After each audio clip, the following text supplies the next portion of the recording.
राधे राधे, जय श्री कृष्णा। दोस्तों, आपका बहुत बहुत स्वागत है। निर्जला एकादशी का व्रत इस बार 18 जून दिन मंगलवार को रखा जाएगा। निर्जला एकादशी के व्रत में 2 बार जल का इस्तेमाल करना होता है। निर्जला एकादशी व्रत से पूरे साल के एकादशी का पुण्य आपको कैसे मिलेगा और निर्जला एकादशी व्रत में क्या करें क्या ना करें, साथ ही आप जानेंगे कि निर्जला एकादशी के व्रत में वो कौन सी बार है जब आप 2 बार जल का इस्तेमाल यानी कि उपयोग कर सकते हैं। पहले जान लेते हैं निर्जला एकादशी की तिथि और मुहूर्त। तो पंचांग के अनुसार ज्येष्ठ मास के शुक्ल पक्ष की एकादशी तिथि 17 जून को सुबह 4:42 से आरंभ हो रही है, जो कि 18 जून को सुबह 6:23 पर समाप्त होगी। ऐसे में उदया तिथि को ध्यान रखते हुए यानी कि उसी के आधार पर निर्जला एकादशी का ये व्रत 18 जून दिन मंगलवार को रखा जाएगा। निर्जला एकादशी 2024 में पारण का समय क्या रहेगा? निर्जला एकादशी व्रत का पारण द्वादशी तिथि के दिन किया जाएगा। तो इस साल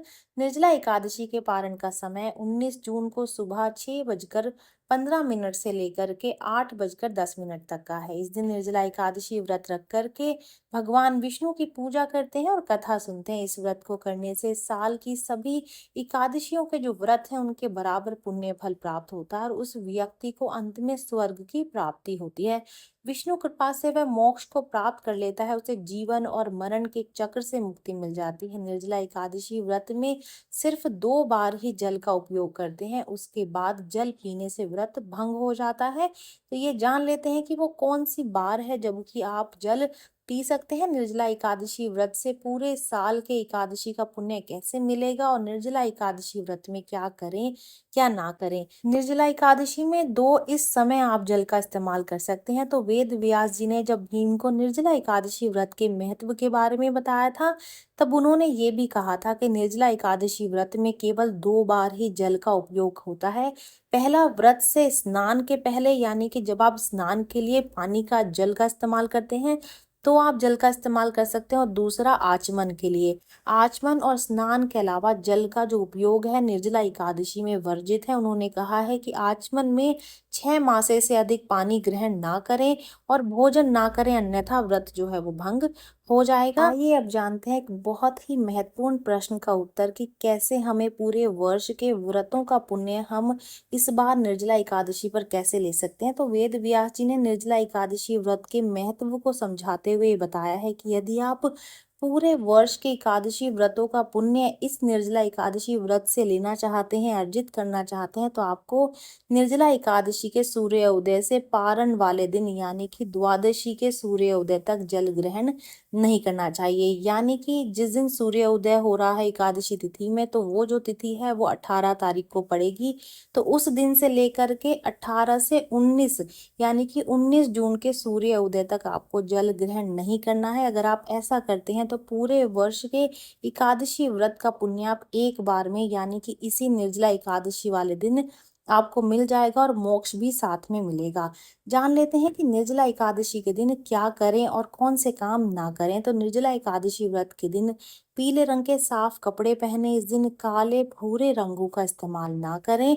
निर्जला एकादशी व्रत में अन्न और जल का त्याग करें। भगवान विष्णु की पूजा करें। व्रत कथा को जरूर से सुने या फिर पढ़ लें। निर्जला एकादशी व्रत कथा सुनने वालों को भी स्वर्ग की प्राप्ति होती है। निर्जला एकादशी की पूजा के बाद जल कलश या फिर जल का दान अवश्य करें, इससे आपको भगवान विष्णु की कृपा प्राप्त होगी।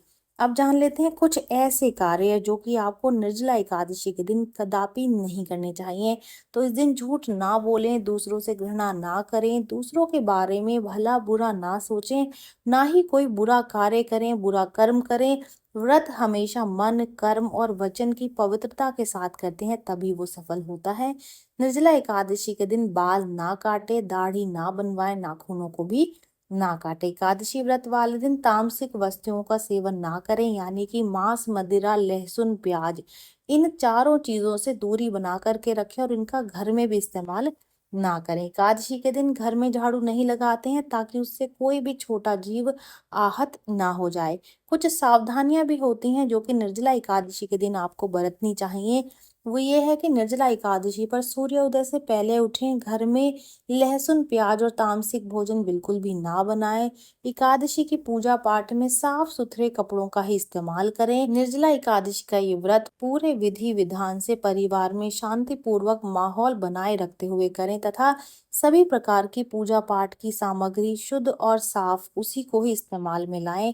निर्जला एकादशी के व्रत में कुछ आसान उपायों के बारे में भी बताया गया है। ये ऐसे चमत्कारी उपाय होते हैं, अगर आप इनमें से कोई भी एक उपाय कर लेते हैं तो आपकी जो मनोकामना है वो जरूर से पूर्ण होती है, आपको जरूर से सफलता मिलती है। तो निर्जला एकादशी का व्रत विधान करने और जरूरतमंद लोगों को फल, अन्न, आसन, जूते, छतरी और शरबत, ये सारी चीजों का दान करने से मन की इच्छा पूरी होने के साथ साथ सारे पापों का नाश होता है। दूसरा उपाय, आप धन की वृद्धि के साथ साथ आपका रुका हुआ धन भी आपको वापस मिलेगा अगर आप ये एक छोटा सा उपाय कर लेते हैं। और वो ये उपाय है कि एक चकोर भोजपत्र पर केसर में गुलाब मिला करके ओम नमो नारायण मंत्र 3 बार लिखें। अब एक आसन पर बैठकर विष्णु सहस्त्र नाम का पाठ करें। पाठ के बाद में ये जो भोजपत्र है वो अपने पर्स या फिर पॉकेट में रख लें। आपको जरूर से आपके धन धान्य में वृद्धि होगी, साथ ही आपका रुका हुआ जो धन है वो भी आपको वापस मिल जाएगा। ये जानकारी यहीं तक ही। जानकारी अच्छी लगी है तो वीडियो को लाइक कर दीजिए, चैनल को सब्सक्राइब कर दें, नोटिफिकेशन बेल को दबाना बिल्कुल भी ना भूलें, क्योंकि यहाँ पर इस तरीके की महत्वपूर्ण जानकारियाँ मिलती रहती हैं। तो चलिए मिलते हैं नई वीडियो में नई जानकारी के साथ। जय श्रीमन नारायण दोस्तों, जय श्री कृष्ण।